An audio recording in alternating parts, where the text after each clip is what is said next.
नमस्कार, जय श्री कृष्ण, जय श्री राधे। आज आप सभी के समक्ष मैं परम श्रद्धेय, पूजनीय, वंदनीय श्री राम सुखदास जी की अमृतमय वाणी लेकर के उपस्थित हुआ हूँ। आज का विषय है सुख कैसे मिले। हम सभी जीवन में इतना संघर्ष करते हैं और संघर्ष का परिणाम हम यही सोचते हैं कि हम सुख और आनंद हम प्राप्त कर सकें, लेकिन सुख कहाँ छिप करके रहा हुआ है, उन वस्तुओं को टटोलने की कोशिश इस प्रसंग में है। आइए इनको श्रवण करते हुए हम साधना आराधना करते हुए धन्य बने। सुख कैसे मिले। जो मन इंद्रियों को अनुकूल जान पड़ता है वह सुख, और जो प्रतिकूल प्रतीत होता है वह दुख है। यह है सुख दुख की साधारण जनता द्वारा की हुई परिभाषा। हम सोचते हैं कि हमें रोटी, कपड़ा, मकान, सवारी, जमीन, खेत, न्याय, विद्या और औषध आदि वस्तुएं सस्ती तथा पुष्कल मात्रा में प्राप्त हो जाए तो हम सुखी हो जाएंगे। किंतु विचारिए, जिसके पास उक्त पदार्थ प्रचुर मात्रा में है, क्या वह वास्तव में सुखी है? कदापि नहीं, क्योंकि पदार्थों के बढ़ने से उनकी लालसा बढ़ती है और वस्तुओं की लालसा ही संपूर्ण दुखों का कारण है। गीता में अर्जुन ने भगवान से जब दुखों के कारण रूप पापों का हेतु पूछा, तब भगवान ने काम, लालसा को ही पापाचरण का हेतु बतलाया। दुखों का साक्षात कारण भी लालसा ही है। कैद में, नरक आदि यों में या जहां कहीं भी कोई दुखी देखने में आते हैं, उन सब के दुखों का कारण पहले कभी लालसा से किए हुए पाप या वर्तमान में पदार्थों की लालसा ही है। लालसा चाहा करने से पदार्थ मिलते भी नहीं। संसारी लोग भी चाहने वाले को नहीं देते, बल्कि जो नहीं लेना चाहता है उसे आग्रह और प्रसन्नता पूर्वक देना चाहते हैं। किसी व्यक्ति को यदि संपूर्ण संसार की उपर्युक्त सभी मनचाही वस्तुएं मिल जाए, तब भी उनसे तृप्ति नहीं हो सकती। प्रत्युत उसकी लालसा उत्तरोत्तर बढ़ती ही जाएगी। जिमि प्रीति लाभ लोभ अधिकाई। इस लालसा के बढ़ने का अर्थ यही है कि आपको अपने में कमी का अनुभव है, और जब तक अपने में कमी का अनुभव होगा तब तक सुख ही कैसे हो सकता है, प्रत्युत दुख ही बढ़ेगा। गंभीरता से विचार कीजिए तो आपको मालूम हो जाएगा कि पदार्थों के मिलने से सुख नहीं होता, परंतु पदार्थ मिलने से दुखों का कारणभूत इच्छा, चाह और बढ़ती है।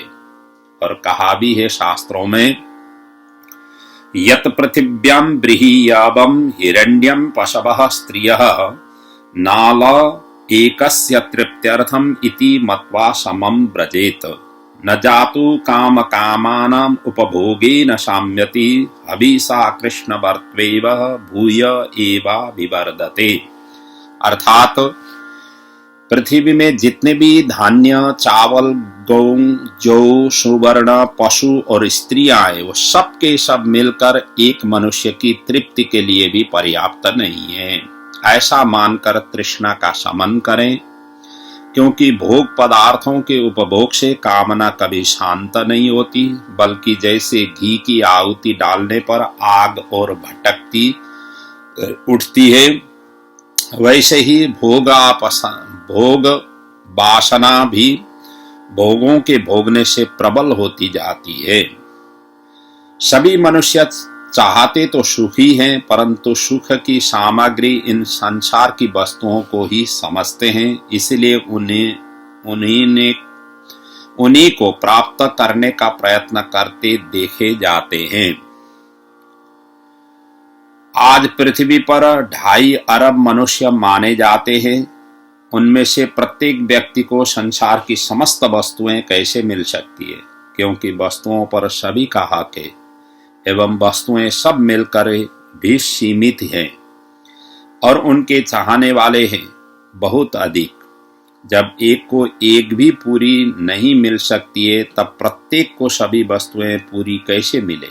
मान लीजिए यदि सभी को मिल भी जाए तब भी इन वस्तुओं से सुख होना संभव नहीं, क्योंकि चेतन जीव को केवल पूर्ण चिन्मयता से ही शांति मिल सकती है, अपूर्ण और सीमित जड़ वस्तुओं से नहीं।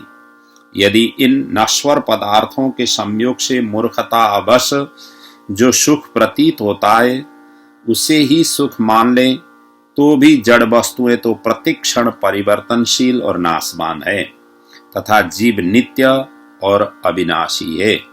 अतः इन दोनों का नित्य संयोग कैसे रह सकता है? तो फिर सुख कैसे मिले? सुख का उपाय क्या है? सुख का उपाय है चिन्मय परमात्मा की प्राप्ति का लक्ष्य और धर्म तथा न्याय का आचरण। अभिप्राय है कि जब हमारे आचरण धर्मयुक्त होंगे और जब हम न्याय से प्राप्त अपने हक के अतिरिक्त और कुछ ग्रहण करने की इच्छा नहीं करेंगे, तभी असली सुख की उपलब्धि हो सकेगी। यह होगी त्याग और उदारता आने से।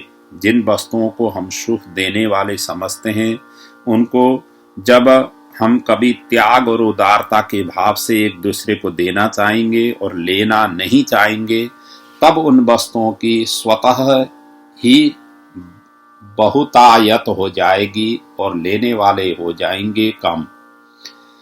उस समय हमारी उदारता के फलस्वरूप दैवी शक्ति भी पूरा काम करेगी, जिससे वस्तुओं का उत्पादन और रक्षण भी अधिक होगा। इस प्रकार सर्वत्र सुख का ही साम्राज्य छा जाएगा। त्याग और उदारता की भावना से हमारा मन ज्यों-ज्यों जड़ पदार्थों की ओर से हटता जाएगा, त्यों-त्यों वह चेतन परमात्मा की ओर लगेगा। जड़ की ओर से दृष्टि हटने पर वह चेतना की ओर स्वतः ही प्रवृत्त होगी। तब उसकी जो यह मूल धारणा थी कि इन पदार्थों में सुख है, वह मिट जाएगी तथा वह चेतन परमात्मा बोध स्वरूप और आनंद स्वरूप है, यूं समझकर उसकी और लक्ष्य दृढ़ हो जाने पर जीव स्वयं ही ज्ञानवान और आनंद स्वरूप हो जाएगा। उस स्थिति में ऐसे पुरुषों के दर्शन, भाषण और स्पर्श से दूसरे जीवों को भी सुख पहुंचेगा। फिर वह स्वयं महान सुखी हैं। इसमें तो कहना ही क्या है, जो अपने स्वार्थ का त्याग करके जनता का हित चाहता है और बदले में किसी भी चीजों को लेना नहीं चाहता, वही वास्तव में सुखी है। कुछ भाइयों की यह धारणा है कि धनी आदमियों के पास जो धन है उन्हें उसे छीन कर अभावग्रस्तों को बांट दिया जाए तो सब सुखी हो जाए, किंतु सोचना चाहिए कि धनी आदमियों को जिस तरह का सुख प्राप्त है वह तो दुख वाला दुखपूर्ण ही सुख है, जिससे वह स्वयं रात दिन जलते रहते हैं, उन्हें कभी शांति नहीं मिलती। अतः उनसे जो सुख मिलेगा वह तो उसी प्रकार का होगा जो दुखपूर्ण है।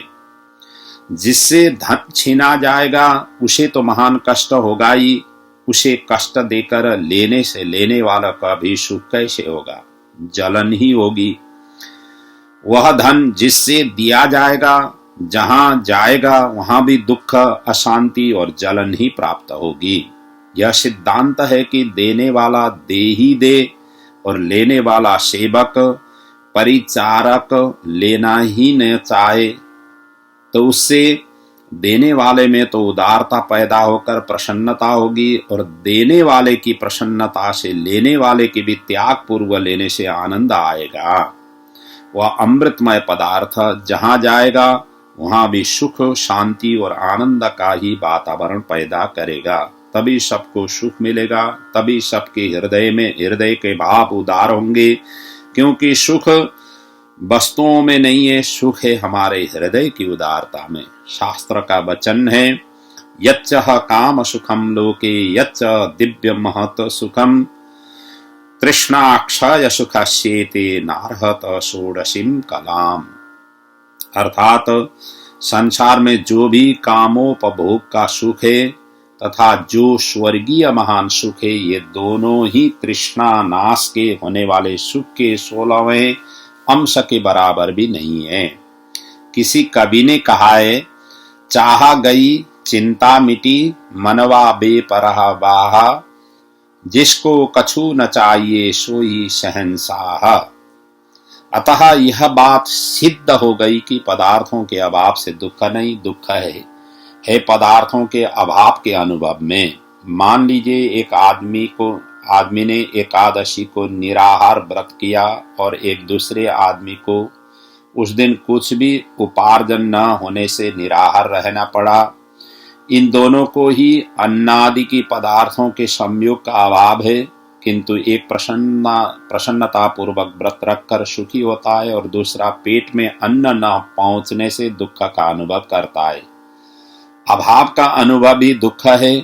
यदि अभाव में ही दुख हो तो विरक्त साधु सन्यासियों को भी दुख होना चाहिए, क्योंकि उनके पास न तो स्त्री है, न धन है, न मकान है, न कपड़े हैं, न सवारी है, न पहले से किया हुआ उदार पूर्ति के लिए कोई प्रबंध है, उदर पूर्ति के लिए कोई प्रबंध है। किंतु इन सब के न रहते हुए भी वे सब बड़े सुखी हैं, क्योंकि उनके पास जाकर बड़े बड़े महाराजा और धनी भी अपने अंतःकरण की जलन मिटाकर सुखी होते हैं। इसका कारण यह है कि वह पदार्थों के अभाव में भी नित्य भाव रूप सच्चिदानंद घन परमात्मा की अनुभूति करके आनंदमग्न रहते हैं।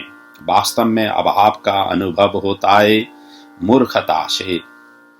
इसलिए चाहे कितना भी अभाव क्यों न हो, मनुष्य को अभाव का अनुभव न करके नित्य भाव रूप परमात्मा का चिंतन करना चाहिए। जो पदार्थों के न होने से या उनकी कमी होने से अभाव या कमी का अनुभव नहीं करेगा, वह भगवान के मंगल विधान के अनुसार आए हुए दुखों में दुखी नहीं होगा, प्रत्युत उसमें अपने पूर्वकृत पापों का नाश और भगवान की कृपा समझकर सुखी ही होगा। जो धन को महत्व देकर रोटी कपड़े आदि पदार्थों से सुख पाना चाहते हैं, वो भूल करते हैं। जड़ को महत्व देने से उसके द्वारा अधर्म होगा, और अधर्म का आचरण होने से सुख कभी न हुआ है और न होगा ही। इसके विपरीत यदि सत्य चेतन और अक्षय सुख के भंडार भगवान को महत्व देकर उनके द्वारा भगवान के भाव के अनुभव और प्रचार द्वारा सुख पाना चाहोगे, तो सदा के लिए सुख की प्राप्ति हो जाएगी। इसलिए हमें परमात्मा की प्राप्ति का ही लक्ष्य बनाना चाहिए तथा सांसारिक पदार्थों से सदा ही विरक्त रहना और उनकी लालसा को मन में आने ही नहीं देना चाहिए। साथ ही तत्परता से परमात्मा के चिंतन में लग जाना चाहिए और उस चिंतन में सहायक सत्य शास्त्रों का अध्ययन, संत महात्माओं का संग, परमात्मा से स्तुति प्रार्थना तथा निरंतर नाम का जप आदि साधन निष्काम भाव से करनी चाहिए। कलयुग में तो जो गुप्त रूप से निष्काम भाव पूर्वक निरंतर ध्यान सहित आनंद और आदर से केवल परमात्मा के नाम का जप करता है, उसे परमानंद स्वरूप परमात्मा की प्राप्ति शीघ्र और सहज ही हो जाती है। गुप्त अकाम निरंतर ध्यान सहित सानंद, आदर जूत जप से तुरत पावत परमानंद।